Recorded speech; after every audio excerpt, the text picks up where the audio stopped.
오늘은 열왕기상 1장 41절에서 53절입니다. 열왕기상 1장 41절에서 53절인데 50절 말씀. 열왕기상 1장 50절 같이 읽습니다. 아도니아는 솔로몬 때문에 두려워하여 일어나 가서 제단에 불들을 잡았더라. 제단에 불을 잡은 아도니아입니다. 제단에 불을 잡은 아도니아.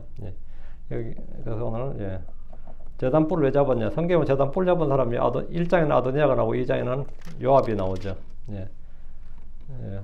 오늘 우리가 함께 공부할 본문은 제단 뿔을 잡은 아도니아입니다. 아도니아는 내가 왕이 되리라고 선포했지만 그런 왕이 되지 못하고 결국 성막으로 가서 제단 뿔을 잡고 솔로몬에게 목숨을 구걸하게 되었습니다. 어떤 사람이 성막에 뿔을 잡는 행위는 주께 기도하거나 헌물을 드리거나 헌신하는 장면이 아니라 안전을 위해 피하는 겁니다. 열왕기상 1장에서는 아도니아가 성막으로 가서 뿔을 잡았고 열왕기상 2장에서는 요압이 솔로몬 왕의 왕위 계승 이후에 아도니아의 편에 섰던 죄 때문에 공포심을 느껴서 솔로몬의 집을 피해 성막으로 도망가서 제단뿔을 잡았습니다. 제단뿔을 잡는 것은 율법에 따라 보호를 요청하는 행위였으나 고의적으로 살인을 했을 경우에 고의적으로 살해를 했을 때는 해당하지 않는다는 규정이 있습니다. 그러나 요압의 죄는 아도니아의 편에 가담한 것이기 때문에 솔로몬은 그를 제단에서 끌어내어 죽였습니다. 우리는 이 행동에서 중요한 교훈을 배울 수 있습니다. 아도니아와 요압은 자신들의 생명을 지키기 위해서 성소의 제단 뿔에 의지했습니다. 이는 하나님께 긍휼을 구하는 것처럼 보이지만 사실은 종교적 장소를 인간적인 보호의 수단으로 이용한 겁니다. 이 세상에는 인간이 만든 많은 안전장치들이 있습니다. 법이 있고 돈이 있고 권력이 있고 사회적 지위와 같은 것들입니다. 그러나 이러한 것들은 우리의 죄와 그에 따른 형벌로부터 우리를 온전히 보호해주지 못합니다. 아도니아와 요압의 행위는 죄인에게는 하늘을 향한 진정한 회개가 아닌 단지 잠시의 피난처만 있을 뿐임을 보여줍니다. 우리에게 필요한 참된 피난처는 십자가에서 모든 죄의 대가를 지불하시고 영원한 안식을 주신 예수 그리스도입니다. 아도니아는 아버지 다윗 왕이 연로하고 쇠약한 틈을 타서 스스로 왕자를 차지하려 했습니다. 하키시 아들 아도니아는 왕이 되고자 이 일을 수루의 아들 요압과 제사장 아비아달과 의논했고 그들이 아도니아를 따르며 도왔습니다. 이스라엘 국가의 원로이자 다윗의 최측근인 그리고 실세인 군대 대장과 대제사장의 지지를 받은 아도니아는 문제없이 왕이 될 수 있을 줄로 알았을 겁니다. 압살롬이 백성의 지지를 받아 왕자를 찬탈하려 했다면 아도니아는 요압과 아비아달의 지지를 받아 왕자를 훔치려 했습니다. 가장 중요한 것은 원로들이나 백성들의 지지가 아니라 하나님의 뜻과 아버지 다윗의 지지입니다. 아도니아가 왕이 되려 했다면 먼저 아버지 다윗에게 와서 의논하고 아버지의 승인을 받아야 됩니다. 요압과 아비아달의 지지가 아니라 다윗의 지지를 구해야 됩니다. 아도니아는 아버지 다윗이 자신이 아니라 솔로몬에게 왕위를 물려줄 것임을 알고 있었음이 분명합니다. 그러나 아직 왕위를 물려준 것이 아니기 때문에 중간에 인터셉트라 그러죠. 가로채려는 거였습니다. 가로채려는 거였죠. 아직은 왕위를 물려준 것이 아닌데 왕은 연로하고 쇠약해. 이때가 기회다 이거죠. 자신이 왕이 될 기회가 있다고 생각했을 것이고 지지자들을 모아서 스스로 왕이라고 선포해버렸습니다. 그러나 모든 권력은 위로부터 납니다.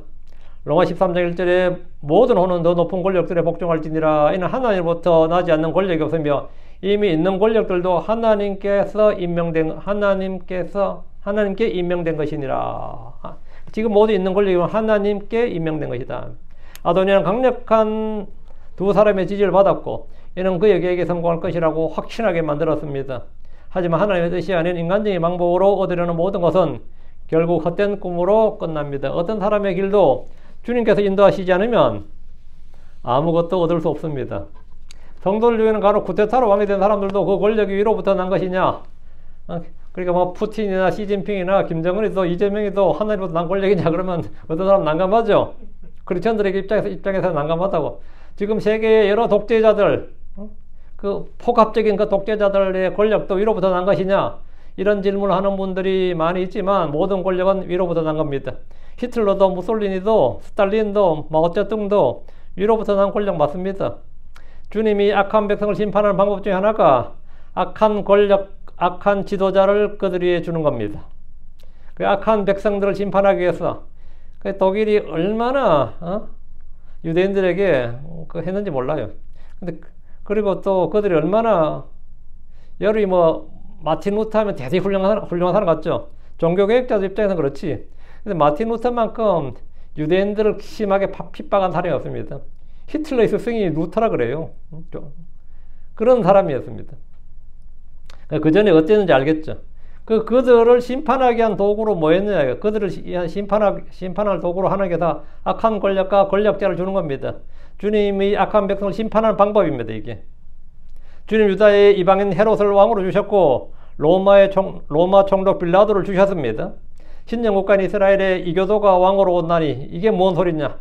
이교도가 왕이요 총독이라니, 이게 대체 뭔 말이냐? 이게 하나님이 과연 우리를 위해 세운 권력이냐? 맞습니다. 그들이 우리를 위해 세운 권력이냐? 맞죠요. 요한복음 19장 10절 11절. 그때 빌라도가 그분께 말하니라, 내가 내게 말하지 아니하느냐? 내게는 너를 십자가에 못 박을 권능도 있고 놓아줄 권능도 있음을 내가 알지 못하느냐? 예수님께서 대답하시되, 위로부터 그것이 내게 주어지지 아니하였더라면 너는 나를 대적할 어떤 권능도 결코 갖지 못하였으리라. 그러므로 나를 내게 넘겨준 자에게는 더 큰 죄가 있느니라. 그 예수님을 대적할 그 권능조차도 누가 줬다는 거예요? 위로부터 주어졌다는 겁니다.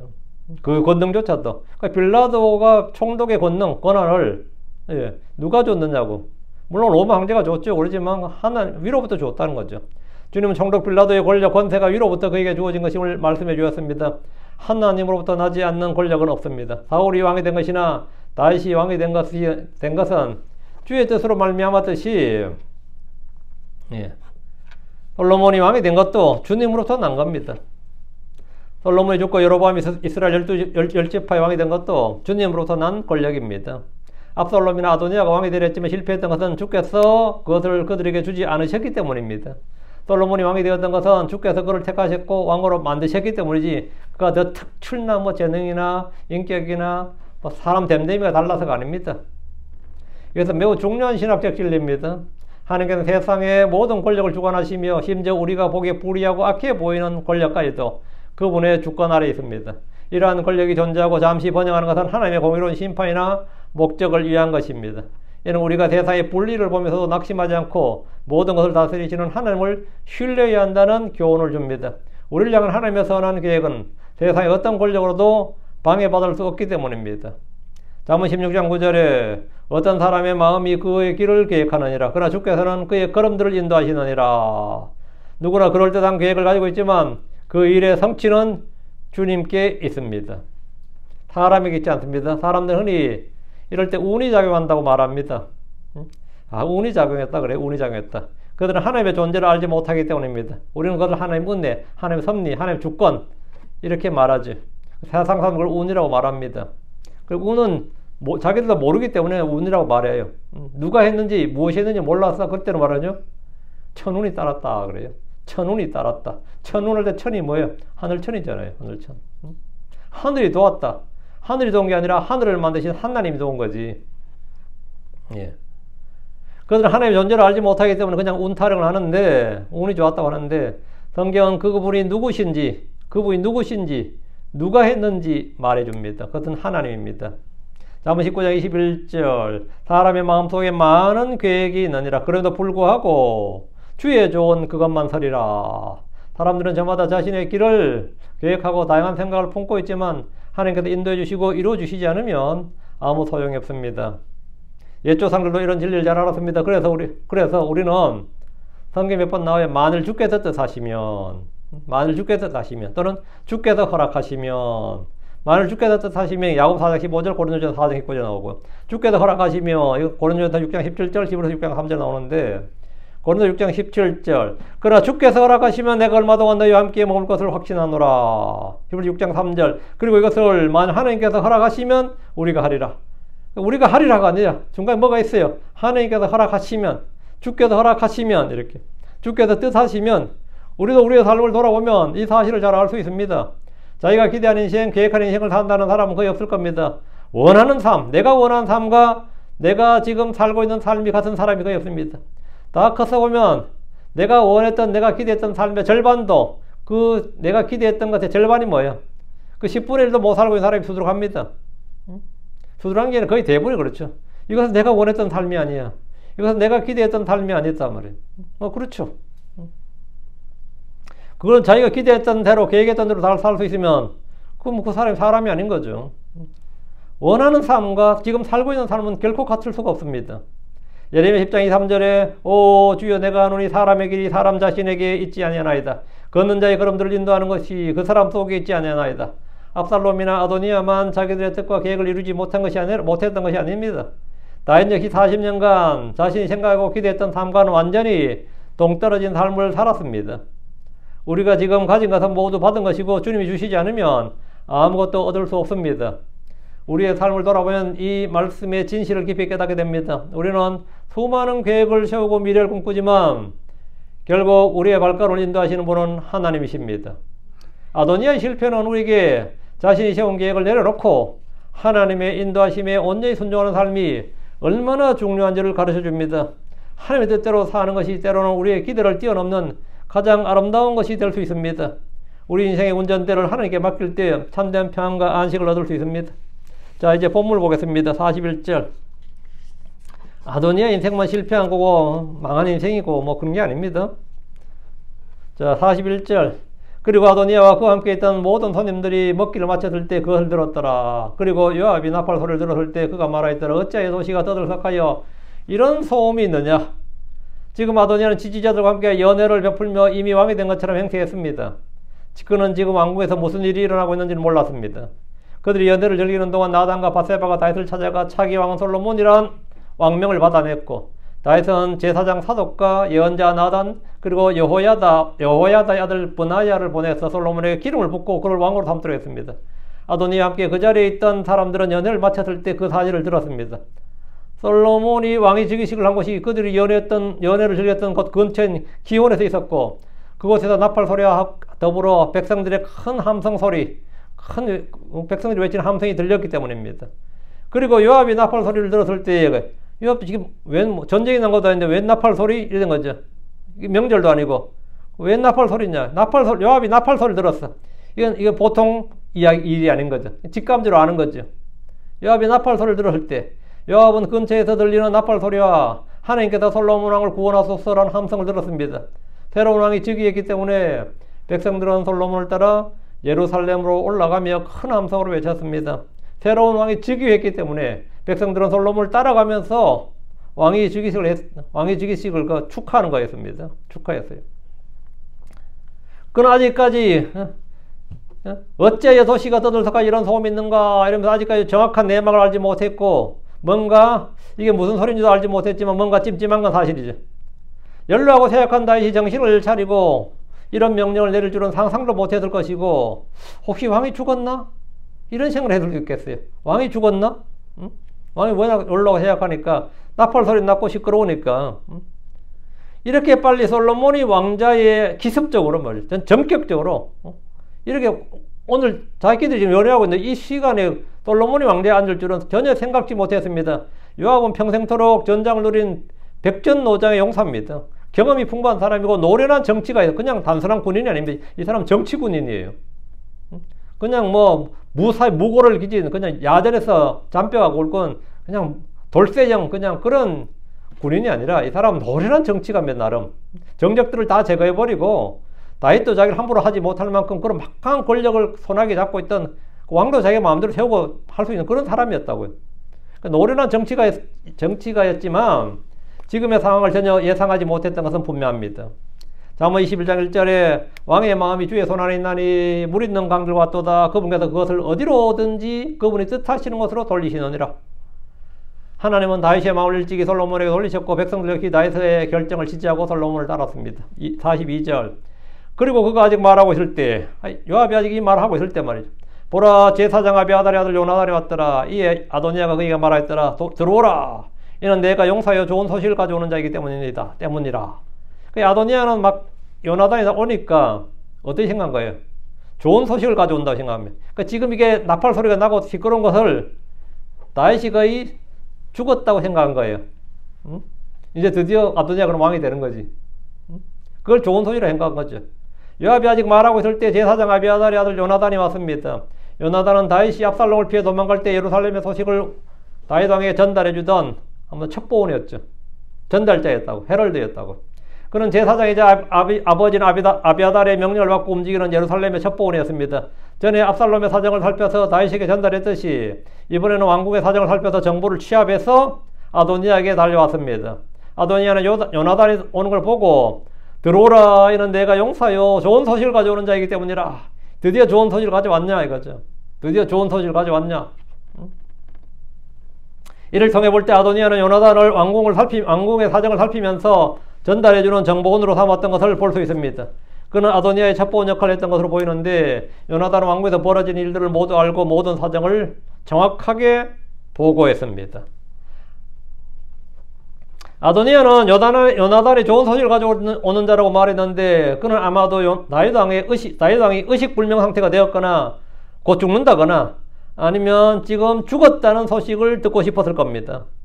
그럼 그는 이대로 왕궁으로 들어가서 왕자에 앉으면 됩니다. 아도니아의 말은 그가 듣고 싶은 소식만을 기대하고 있음을 보여주는 겁니다. 혹시나 이런 생각을 안 했다는 말입니다. 워낙 기습적이었던 거죠, 이게. 다윗이 느닷없이 그냥 오늘 왕으로 그냥 그 즉석에서 그냥 왕이 즉위를 하게 해버렸으니까 뭐 일주일 뒤도 아니고 뭐 내일 모레 하라도 아니라 그냥 오늘 그냥 바로 해버린 거죠. 예. 그는 자신이 승리했다는 확증만 원했으며 현실을 직시하려 하지 않았습니다. 오늘날 우리는 뭐 SNS나 미디어에 자신이 보고 싶은 것만 보고 듣고 싶은 것만 듣는 확증 편향된 정보에 익숙해져 있습니다. 좌파애들은 좌파 소식만 들어요. 우파애들은 우파 소식만 듣습니다. 진짜 그래요. 그래서 이들은 점점 옛날처럼 그래도 뭐 이쪽 저쪽 다 들어본다 그러잖아요. 지금은 이쪽 저쪽 다 안 들어봐요. 저도 저쪽은 아예 안 들어. 듣고 싶지도 않고 보고 싶지도 않아요. 요즘 아예 보지도 않지만 아예 보지도 않아. 근데 그런 사람 한둘이 아니거든요. 듣고 싶지도 않고. 아도니아처럼 진실을 외면하고 자신의 욕망을 정당화하는 좋은 소식에만 귀를 기울이라는 겁니다. 다시 3절. 이에 요나단이 아도니아에게 대답하여 말하였더라. 진실로 우리의 주 다윗왕께서 솔로몬을 왕으로 삼으셨나이다. 요나단은 아도니아가 기대한 답이 아니라 그가 보고 들은 것을 보고했습니다. 지금 가장 급한 보고는 다윗이 솔로몬을 왕으로 삼았다는 겁니다. 진실로 우리의 주 다윗왕께서 솔로몬을 왕으로 삼으셨나이다. 이게 뭐 더 이상 보고가 필요 없는 이걸로 끝이야 사실은. 이게 일단 결론부터 말한 거죠. 요나단은 아도니아에게 지금 돌아가는 전국 상황을 정확하게 말해 주었습니다. 다윗 왕이 솔로몬을 왕으로 삼았다는 것은 지금 이 자리에 지금 요나단, 아도니아 함께 있는 모든 사람들에게 재앙과 같은 소식이었습니다. 이 자리에서 아도니아가 왕이 될 줄 생각하고 아부를 떨면서 그의 귀를 즐겁게 하고 알랑거리면서 연애를 즐기던 사람들은 졸지에 범법자요 반역자가 될 수 있습니다. 유다와 이스라엘 위에 누가 왕이 되는지의 문제는 전적으로 다윗에게 달려 있습니다. 아버지 다윗을 설득하여 왕위를 물려받든지 아니면 늙고 힘이 쇠약한 다윗이나 왕의 주변을 완전히 통제해서 아버지 다윗이 자신이 아닌 다른 사람 왕으로 삼지 못하도록 막아야 됩니다. 최소한 요압을 시켜서 왕국을 완전히 장악하거나 솔로몬을 잡아서 자기 손에 둬야 됐습니다. 제일 안전한 방법은 왕국을 완전히 장악하는 거였고요.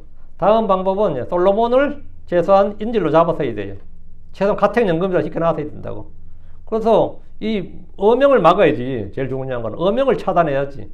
근데 지금 요압도 마찬가지고 그런 총기가 지금 없어요. 내가 왕이 최소한 못 될 것 같다면 다른 놈을 왕으로 삼지는 못하게 만들어야 돼. 그렇죠?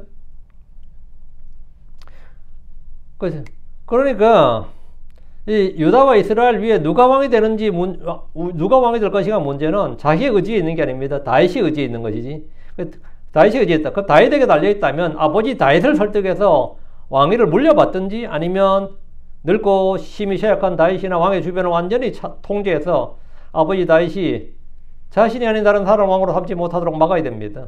최소한 요압을 시켜서 왕국을 완전히 장악해야 됐습니다. 솔로몬을 잡아서 자기 손에 둬야 됩니다. 그러나 그는 지금 지지자들과 연애를 즐기고 있을 뿐 정작 가장 중요한 다윗과 솔로몬을 그냥 뒀습니다. 그 사이 다윗은 솔로몬을 왕으로 삼았습니다. 아도니아와 그 일행의 비극은 결정적인 순간에 가장 중요한 것에 집중하지 못하고 격가지의 힘을 쏟았던 겁니다. 지금 과시하고 보여주고 대세는 나한테 있다 이러면서 사람들에게 세를 과시하고 지금 이런 거 하고 있던 거죠. 한국에도 이거 비슷한 게 롯데그룹의 신격호 회장이 나이가 96인가 그때 하여튼 그랬어요. 그래서 휠체어 타고 지금 뭐 오락가락하는데 롯데 본사는 일본에 있거든요. 그 일본 롯데, 한국 롯데야. 근데 한국 롯데가 훨씬 돈 많이 버립니다. 그렇지만 본사는 일본에 있어요.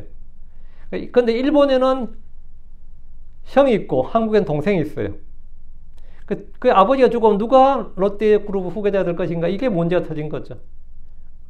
그게 비슷합니다. 그 형이 올려놔가지고 아버지, 롯데호텔이나 아버지를 휠체어 끌고 바로 비행기 태워가지고 롯데 이사회에 가가지고 이렇게 한대. 지금 회장은 이사회 멤버들, 주주들 하나하나 찾아다니면서 자기를 지지하게 만든 거예요. 그래가지고 그 양반 쫓겨나고 지금 롯데 회장은 지금 누구 됐죠? 그 동생이 한마디로 거버너가 돼버린 거죠. 회장이, 그래 아버지 돌아가셨고. 근데 그 아버지가 일단 자기는 최소한 100살 이상은 살 줄 알았다 그러잖아요. 100살. 그 후계자를 제대로 정리 안 해놓은 거였어요. 근데 적당히 해놨던 거죠. 그래서 지금 아도니아는 지금 격가지에 신경을 써 있어요. 그들은 연애를 즐기고 사람의 지지를 모으는 데 열심히 했지만 정작 왕위의 최종 결정권을 가진 다윗과 그를 통해서 일하시는 하나님의 뜻에는 무관심했습니다. 이처럼 우리는 삶에서 중요한 목표를 달성하기 위해 분주하게 노력하지만 그 노력의 방향이 하나님의 뜻과 일치하지 않는다면 그가 하는 모든 수고가 헛수고가 됩니다. 44절.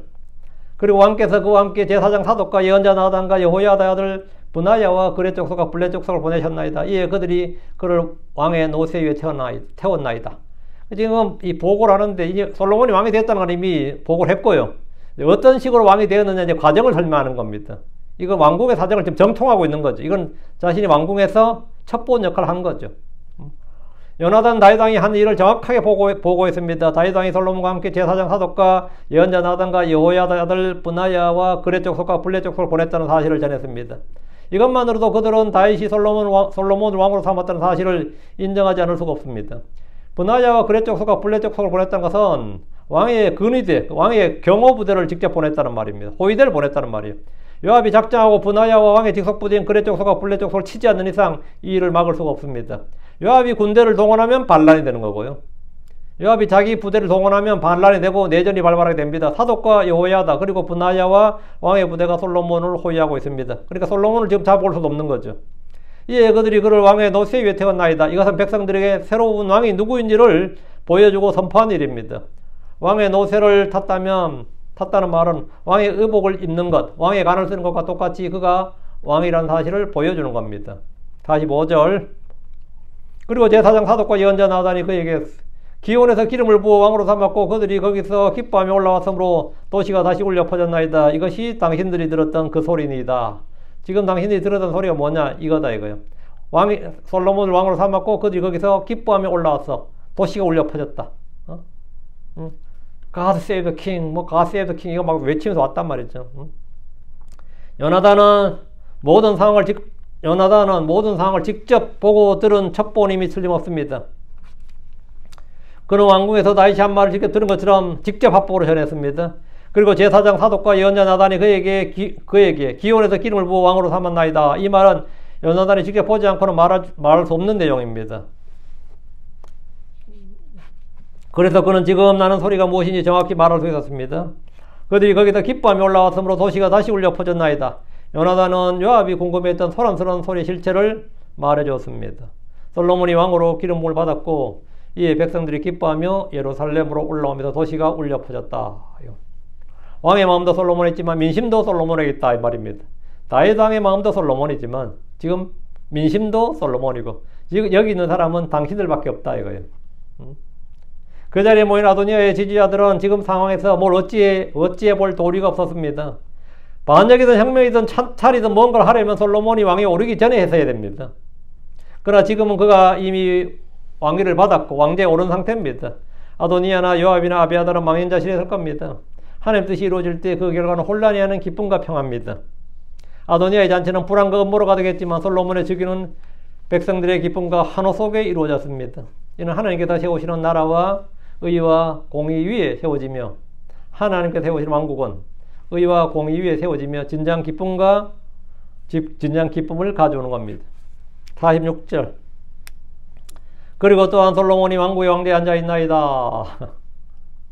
이제 결론이죠. 요나단이 전한 소식은 솔로몬이 왕국의 왕대에 앉았고 그가 다윗을 이어 왕이 되었다는 겁니다. 지금 유다와 이스라엘의 왕은 아도니아가 아니라 솔로몬입니다. 아도니아는 자기가 왕이라고 말했지만 현실은 솔로몬이 왕이었습니다. 아도니아가 지지자들을 모아 연애를 벌이고 있는 사이에 이미 솔로몬은 다윗으로부터 왕위를 받았고 왕대에 앉았습니다. 아도니아에게 이 상황을 역전시킬 묘책이나 힘이 없었습니다. 아도니아의 헛된 선포는 결국 현실의 무게 앞에 무너졌습니다. 그는 스스로 왕이라고 했었지만 실제로는 이미 솔로몬이 왕좌에 앉아 있습니다.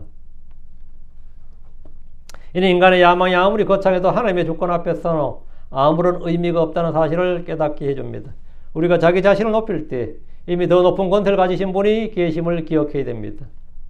우리가 주인일 때는 우리 위에 주인이 계시다. 내가 왕이라면 내 위에 왕이 있다는 것. 내가 머리라면 내 위에 머리가 있다는 것. 언제나 우리는 우리보다 더 높은 권위, 권세가 있다는 사실을 기억해야 됩니다. 그것이 겸손입니다. 내 위에 누가 있다는 걸 아는 것이 겸손이에요. 47절입니다. 그리고 더욱이 왕의 종들이 와서 우리의 주 다윗 왕을 축복하여 말하되 하나님께서 솔로몬의 이름을 왕의 이름보다 더 낮게 하시고 그의 왕자를 왕의 왕자보다 더 크게 만드실지어다 하였나이다. 그리고 왕이 몸소 침상에서 절하였나이다. 이 47절은 앞에 안 나오는 이야기예요. 그러니까 이 요나단이 보고 들은 이야기죠. 요나단이 보고 있다면 다윗 왕의 종들이 와서 우리 주 다윗 왕을 축복하며 말하기를 하나님께서 솔로몬의 이름을 왕의 이름보다 더 낮게 하시고 그의 왕자를 왕의 왕자보다 더 크게 만드실지어다 하였나이다 라고 했는데, 이 말은 다윗을 따르고 지지하는 사람들이 모두 솔로몬을 지지한다는 말입니다. 다윗을 따르는 사람들은 다 솔로몬을 지지했고, 다윗이 왕이 이양을 하려고 할 때 뭐 폐하 전하 그렇게 하지 마옵소서 그 불충이 나이다 뭐 이것도 아니고 잘 물려줬다 이거야. 잘 물려줬고 다윗이 왕자를 물려주는 것에 대해서, 솔로몬에게 물려주는 것에 대해서 아무도 반대나 섭섭함이 없다 이 말이에요. 군대도 솔로몬의 편이고 백성들도 솔로몬의 편이란 말입니다. 다윗의 종들이 다윗을 축복하면서 하는 말은 솔로몬이 다윗보다 더 훌륭한 왕이 될 것이란 기대를 하고 있다. 더 훌륭한 왕이 될 것이란 그런 기대를 하고 있음을 알 수 있습니다. 다윗에서 솔로몬으로 왕위가 이양되는 일에 대해서 아무도 걱정하지 않습니다. 이는 솔로몬에 대한 기대뿐 아니라 신뢰가 있음을 보여주는 대목입니다. 솔로몬은 특별히 자기를 자랑하거나 민심을 얻기 위해서 여론전을 펼치지 않았지만 그는 아무런 문제없이 백성들의 굳건한 신뢰와 지지를 받았습니다. 이는 주께서 백성들의 마음을 그쪽으로 향하게 한 겁니다. 주님이 행한 일이에요. 다윗 역시 아들 솔로몬에게 왕위를 물려준 뒤에 일어나서 그에게 절을 했습니다. 그리고 왕이 몸소 침상 위에서 절하였나이다 했거든요. 바우라고 나오죠. 보우라고 나오죠. 이 사실은 앞에 나오지 않는 내용입니다. 늙고 힘이 쇠약해서 침실에만 있던 다윗 왕이 일어나서 솔로몬에게 절을 했다는 것은 다윗이 솔로몬을 왕으로 인정하는 상징적인 행위입니다. 이제는 네가 나의 주다 이거. 네가 나의 왕이다 이거예요. 오늘까지만 해도 내가 너의 왕이었는데 이제 솔로몬이 왕이 올랐다고. 그러면 뭐죠? 솔로몬이 다윗의 왕이 되는 거죠. 그러다 절을 하는 겁니다. 솔로몬이 왕이 된 순간부터 다윗도 솔로몬의 신하이기 때문입니다. 왕 앞에서는 부모나 형제도 모두 그를 주라고 그러며 엎드려 절해야 하는 존재가 됩니다. 이 장면은 요셉에게 유언을 남긴 후에 절하는 야곱을 생각나게 합니다. 창세기 47장 31절에 그리고 야곱이 말하였더라 내게 맹세하라. 이에 그가 그에게 맹세하였더라. 요셉이 야곱에 맹세했어요. 그리고 이스라엘이 침상 머리맡에서 절하였더라. 이스라엘이 침상 헤드에서 절했다잖아요. 이 일은 창세기 37장 9절의 성취입니다. 모든 단들이 뭐라고요? 나에게 경의를 표했다. 이 말이 obey 할 때 obey 있죠. 그 obeisance 그 말이 뭐냐면 경의를 표했다, 복종했다 이 말이에요. 그러니까 형제들은 완전히 발칵했고 야곱도 화를 냈죠. 내가 니한테 절해야 되냐고. 내가 니한테 그러면 숙여야 되냐. 창세기 37장에 그게 나왔죠. 근데 결국은 야곱이 침상에서 뭐 했다고? 침상 머리맡에서 절하였더라 그러잖아요. 요셉이 형제들의 주가 되었고 이스라엘 지파의 머리가 되었기 때문입니다. 이제 아도니아는 솔로몬의 형이 아니라 솔로몬을 주로 섬겨하는 종이 되었습니다. 다윗 왕이 아들 솔로몬에게 절한 것은 하나님 뜻에 대한 절대적인 순종과 겸손을 보여주는 감동적인 장면입니다. 그는 자신의 자녀보다 하나님을 더 높였고 하나님께서 세우신 권위에 기꺼이 복종했습니다. 이는 우리도 삶에서 똑같이 이렇게 해야 됩니다. 우리가 아무리 뛰어난 지위나 능력을 가졌을지라도 하나님께서 세우신 영적인 권위에 순종하는 겸손한 자세가 얼마나 중요한지를 깨닫게 해줍니다. 48절 그리고 또한 왕이 이같이 말씀하셨나이다. 이스라엘의 하나님 주 하나님은 복되시니 그분께서 이날 내 왕자에 앉을 자를 주셨고 심지어 내 눈이 그것을 보게 하셨도다. 요나단의 보고는 계속되는데 굉장히 상세합니다. 그의 보고가 없었다면 우리는 솔로몬이 왕으로 결정된 내용은 알 수 있지만 그 이후에 다윗이 솔로몬에게 어떻게 했는지는 전혀 알 수 없을 겁니다. 요나단이 다 말해줘서 우리만 아는 거죠. 다윗은 솔로몬이 왕좌에 앉은 뒤에 그가 침상에서 일어나 절을 했고 또 이런 말을 했다는 거예요. 이스라엘 하나님 주 하나님은 복되시니 그분께서 이날 내 왕좌에 앉을 자를 주셨고 심지어 내 눈이 그것을 보게 하셨도다. 다윗이 솔로몬을 왕으로 삼고 이렇게 말했다는 것입니다. 다윗 왕은 비록 늙고 쇠약했지만 마지막 순간에 솔로몬에게 왕위를 이양하는 평화적인 정권 교체를 이루어낸 왕입니다. 사울 왕은 후계자를 정하지 못하고 살아서 왕위를 물려주지 못했습니다. 그는 사무엘, 예언자 사무엘을 통해서 그가 전쟁터에서 죽을 것이란 말을 들었습니다. 전쟁터에서 죽을 것이란 말을 들으면 어떻게 해야 되겠어요? 최소한 아들들 중에 왕위를 이어받을 아들은 남겨놔야지 후기. 전쟁 참여 못하게 해야지. 요나단 정도라도 우리가 전쟁터에 어떻게 될지 몰라도 우리가 죽으면 내가 죽으면 네가 왕위를 물려받으라 뭐 이렇게 안전장치를 해놔야 되는데 그냥 요나단 잘 싸운다고 데려나가고 그 데려나고 아들 셋이 다 죽어버렸잖아요. 그래가지고 뭐 물론 뭐 이스보셋이 그건 안 나가서 했지만 진짜 하면 요나단을 남겨놔시죠. 아들들 중에 왕이 될 요나단은 참전을 못하게 하고 만약에 사태에 대비해야 됐지만 아들들 셋이 전쟁터로 나갔다가 셋이 다 죽음을 당해버렸습니다. 다윗은 주 하나님께서 왕좌에 앉을 아들을 주신 것과 심지어 내 눈이 그것을 보게 하셨느니라 보게 하셨도다 이렇게 말합니다. 다윗은 생전에 원한 아들에게 자신의 왕위를 물려줄 수 있는 것에 대해서 감사했습니다.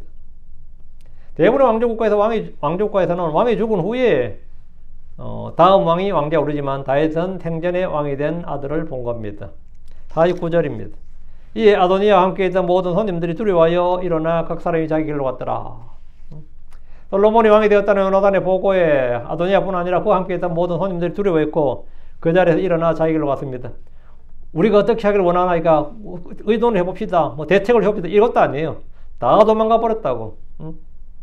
여기서 손님들이란 정확히 말하자면 초대받은 자들이란 뜻입니다. 이들은 하나님과 다윗의 뜻이 솔로몬인 줄 알면서도 아도니아에게 잘 보이게 해서 그의 부름에 응했던 사람들입니다. 복 있는 사람은 경건치 아니한 자들의 계획대로 걷지 않으며 죄인들의 길에 서지 않냐고 또 조롱하는 자들의 자리에 앉지 않는다. 여기 이 연예에 앉아서는 안 돼요. 이들과 같이 걸어서도 안 되고 이들의 자리에 앉아서는 안 된다고.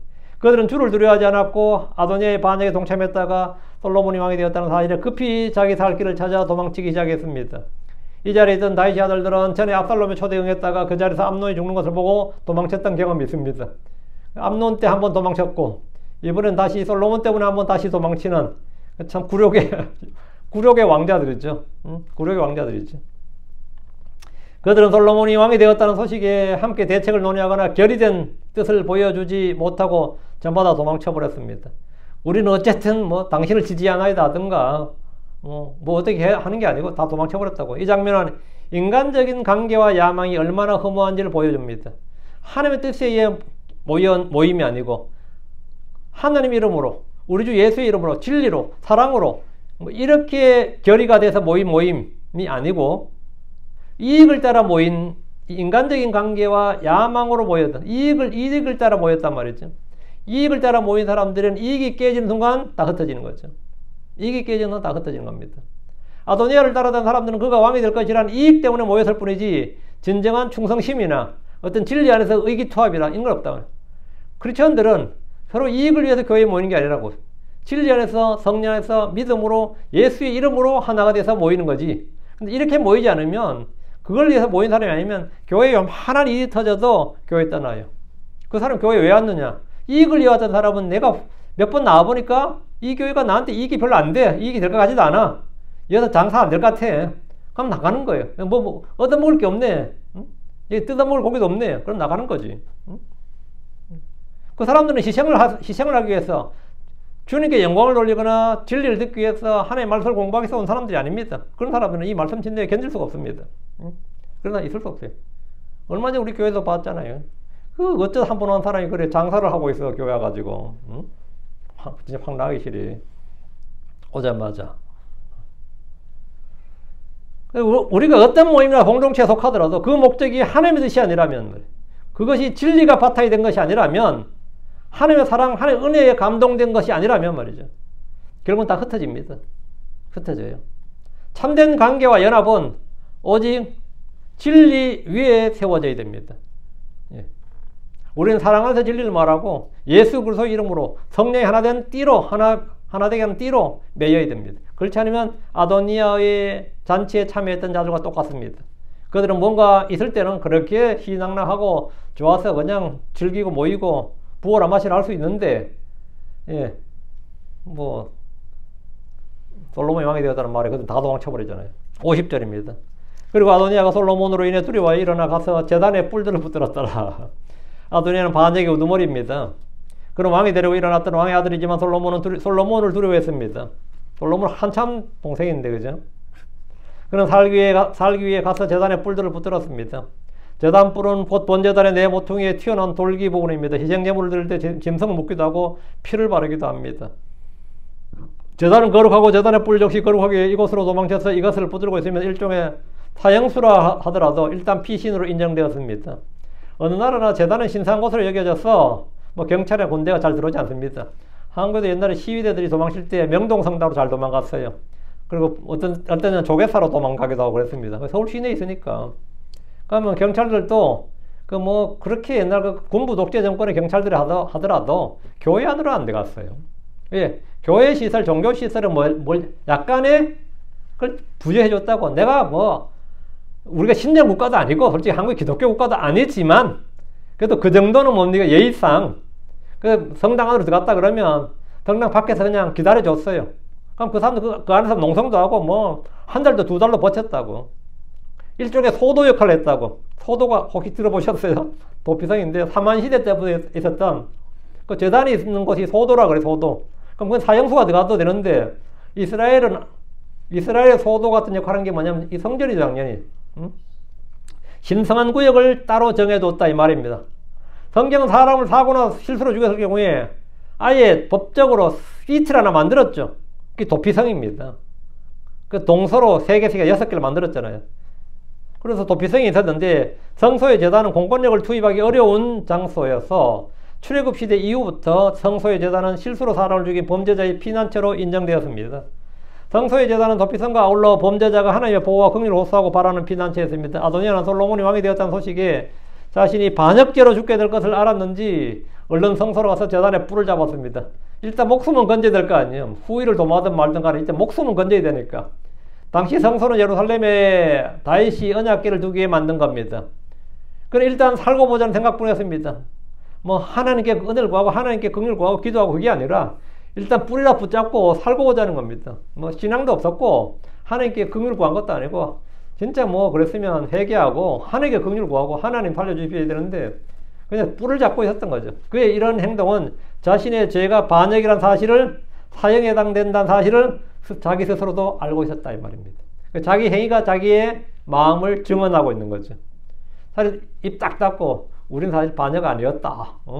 우린 그냥 단순히 모임 연애를 즐겼을 뿐이다. 이랬으면 솔로몬도 증거 증자돼야 되고 또 내란 재판 해야지 항상 특별재판부에서. 그런데 지금 자기 스스로가 증언하고 있잖아요. 아도니아가 제단에 뿔을 잡은 것은 자기 자신의 모든 인간적인 계획과 야망이 실패했음을 인정하는 행위입니다. 그는 자신의 힘으로 더 이상 살아남을 수 없음을 깨달았고 이제 하나님의 거룩한 장소에 의지하는 것밖에는 방법이 없었습니다. 이처럼 인간의 모든 노력이 헛수고로 끝날 때 비로소 우리는 하나님께 나아갈 수 있습니다. 아도니아 같은 사람도 어쨌든 하나님께 나아가잖아요. 그러나 아도니아의 행동은 진정한 해결이 아닌 생존을 위한 마지막 수단이었습니다. 그는 하나님을 이용물로 봤습니다. 하나님의 집을 또 하나님의 성소를 자신의 안전을 위한 이용물로 여겼습니다. 진정한 회개는 자신의 죄를 인정하고 돌이켜 하나님께 나아가는 것이지 종교적인 형식에 아니면 종교적인 어떤 기구에 도구에 의지하는 것이 아닙니다. 51절입니다. 그리고 솔로몬에게 전하여 고하기를 보소서 아도니아가 솔로몬 왕을 두려워하나이다. 이는 보소서 그가 제단에 뿔들을 붙들며 이르되 오늘 솔로몬 왕께서 반드시 나를 그의 종을 칼로 죽이지 아니하겠다고 내게 맹세하소서 하였나이다. 이게 지금 아도니아가 솔로몬에 전달하는 말이에요. 아도니아는 솔로몬의 생명을 구걸했습니다. 그는 솔로몬에게 자기를 죽이지 말아줄 것을 구했는데 보소서 아도니아가 솔로몬 왕을 두려워하나이다. 이것은 종들이 아도니아의 상황 소식을 전해온 겁니다. 아도니아가 이 소식을 솔로몬에게 전하도록 한 것으로 그가 지금 제단에 뿔들 잡고 있는 이유를 말해주는 겁니다. 그가 솔로몬이 두려워했던 것은 자기 죄 때문입니다. 죄가 없으면 두려울 것이 없습니다. 그러나 그는 다시 연로하고 쇠약한 틈을 타서 반역을 획책했고 왕자를 찬탈을 했습니다. 그리고 왕이 되고자 했습니다. 스스로 왕이 되고자 했습니다. 그는 제단의 뿔들을 잡고서 오늘 솔로몬 왕께서 반드시 나를 그의 종을 칼로 죽이지 아니하겠다고 내게 맹세하소서. 아도니아의 말을 솔로몬이 전달한 이때는 아버지 다윗이 살아있을 때였습니다. 그래서 사실 다윗에게 달려가가지고 아버지 나 좀 살려주세요. 이러면 어땠을 것 같아요? 아니면 솔로몬에게 다이렉트 달려가서 아우야 나 좀 살려다오 하든가. 다윗에게 달려가지도 않고 솔로몬에게 달려가지도 않고 어쨌든 제단 뿔을 일단 잡았어요. 일단 제단 뿔을 잡았어요. 보통 이런 경우라면 다윗에게 달려가서 안전을 구하는 것이 나을 수 있습니다. 그래도 아직은 아버지 다윗이 살아있기 때문에 솔로몬도 함부로 아도니아를 죽이는 것은 꺼릴 수 있습니다. 그럼도 그가 아버지 다윗에게 달려가 부탁하지 못한 것은 아버지에 대해서 반역과 범법을 저질렀기 때문입니다. 솔로몬에 대해서도 반역과 범법을 저질렀지만 사실은 솔로몬보다 먼저 누구에게? 아버지 다윗에게 반역과 범법을 저질렀기 때문에 아버지에게 못 나간 겁니다. 죄는 가족 간에도 관계를 멀게 합니다. 그는 안전을 위해서 솔로몬에게 맹세를 요구했습니다. 나를 살려달라는 건 나를 죽이지 않겠다는 맹세를 요구했어요. 아도니아의 행동은 죄가 가져오는 파괴적인 결과를 보여줍니다. 그는 스스로의 죄로 인해 아버지에게조차 나아갈 수가 없었던 겁니다. 죄는 사람과 사람 사이 그리고 궁극적으로 하나님과의 관계를 단절시키고 파괴시킵니다. 우리는 아도니아의 모습을 통해서 죄로부터 자유로워지고 하나님과의 관계를 회복하는 것이 무엇보다 중요함을 깨달아야 됩니다. 52절 이에 솔로몬이 말하였더라. 만일 그가 자신을 가치 있는 사람으로 보인다면 그의 머리털 하나도 땅에 떨어지지 아니하리라. 죄가 없고 죽을 이유가 없다면 안 죽는다. 머리털 하나도 떨어지지 않는다. 절대 손 안 댄다 이거죠. 그러나 만일 그에게서 사악함이 발견되면 그가 죽으리라. 그래서 솔로몬은 노련한 게 맹세를 안 했어요. 맹세를 하면 못 죽이지. 그래서 솔로몬이 이렇게 딱 말했는데 이거 뭐냐? 조건부예요. 조건부. 솔로몬 아도니아의 요청을 듣고 말했습니다. 솔로몬이 왕이 된 후에 첫 판결이 뭐였나? 이거였어요. 첫 판결. 그가 왕으로서 처음 내린 판결이자 명령입니다. 그는 정적이자 반역을 획책한 형 아도니아에 대해서 이렇게 판결했습니다. 만일 그가 자신을 가치 있는 사람으로 보인다면 살 가치가 있는 사람, 죽음을 당할 이유가 없고 살 가치가 있는 사람으로 보인다면 그의 머리털 하나도 땅에 떨어지지 아니하리라. 솔로몬은 아도니아 요구에 맹세를 하지 않고 다만 말로서 조건부 약속을 했습니다. 조건부 약속인데 이는 지금은 죽이지 않겠지만 앞으로는 언제든지 죽일 수 있다는 사실을 암시합니다. 아도니아는 조용히 남은 생을 살았다면 죽지 않았을 겁니다. 그러나 그는 다시 한번 반역을 획책했다가 죽임을 당했습니다. 만일 그가 가치 있는 사람으로 보인다면 이 말은 아도니아가 더 이상 왕권에 대해서 욕심을 버리고 반역을 획책하지 않고 조용히 지내라는 경고입니다. 그럼 그는 죽이지 않고 살려둘 것이다 이 말이죠. 그러나 만일 그에게서 사악함이 발견되면 그가 죽으리라. 다시 한번 이런 헛짓거리 하면 죽는다 이거예요. 그러나 만일 그에게서 사악함이 발견된다는 것은 또 한 번 역모를 꾸미거나 불순한 의도나 목적을 갖고 있다면 그는 죽게 될 것이다. 내가 이번에는 용서하지만 한 번 더는 없다. 이 말이죠. 지금 이 말입니다.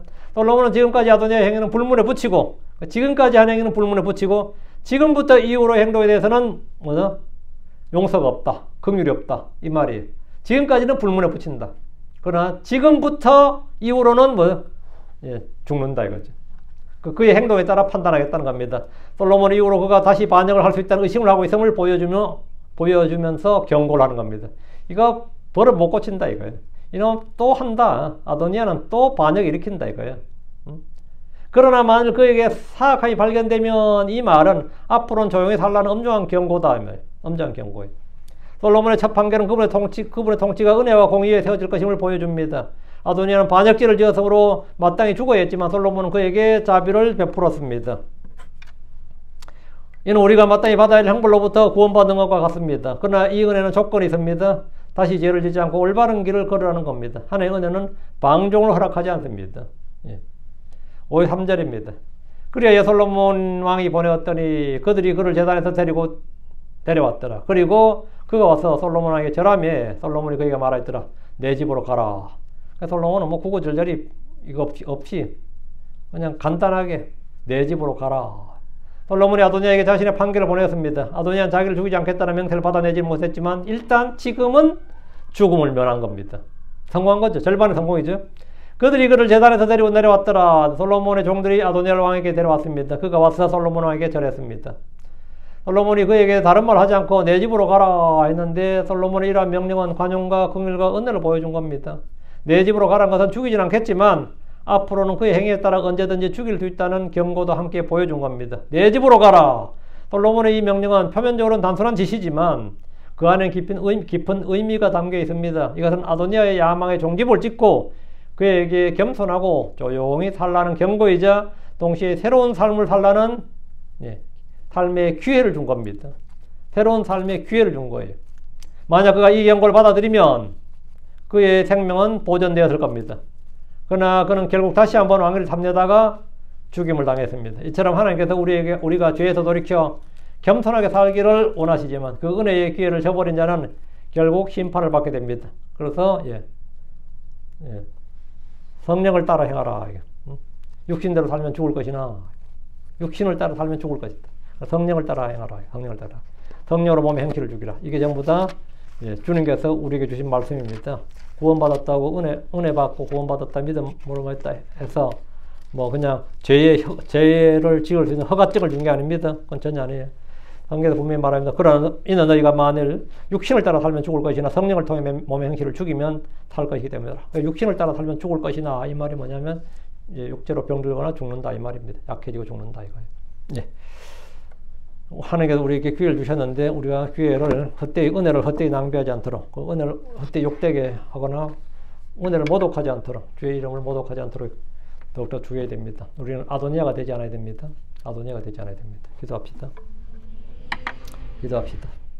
위대하고 거룩한 주 하나님 감사합니다. 하나님께 전해주셔서 주의 말씀을 전했습니다. 전해진 모든 말씀들이 성도 안에 좀 잘 전달되게 하시고 듣는 모든 혼들이 또 말씀을 잘 받아서 마음에 간직하도록 해주시옵소서. 전능자 주 하나님께서 함께 하시고 복을 주시옵소서. 아버지 저희가 늘 주님을 대적하고 반역의 길을 걸어왔음을 저희가 스스로 잘 알고 있습니다. 그러나 이제 주님의 용서를 받았고 완전한 삶을 받고 깨끗하게 되었습니다. 주님께서 저희에게 복을 주셨습니다. 이제 저희가 이 주님께서 주신 자유를 또 아버지 육신의 기회로 삼지 않게 하시고 주님께서 주신 은혜를 헛되이 하지 않게 해주시고 주님께서 주신 복을 아버지는 사악하게 사용하지 않도록 하나님께서 은혜를 더하여 주시옵소서. 사랑하는 아버지 하나님 저희가 주의 뜻대로 살 수 있도록 해주시고 성령을 쫓아 살 수 있도록 해주시고 성령으로 몸의 행실을 죽일 수 있도록 또 몸의 지체들을 죽일 수 있도록 해주시옵소서.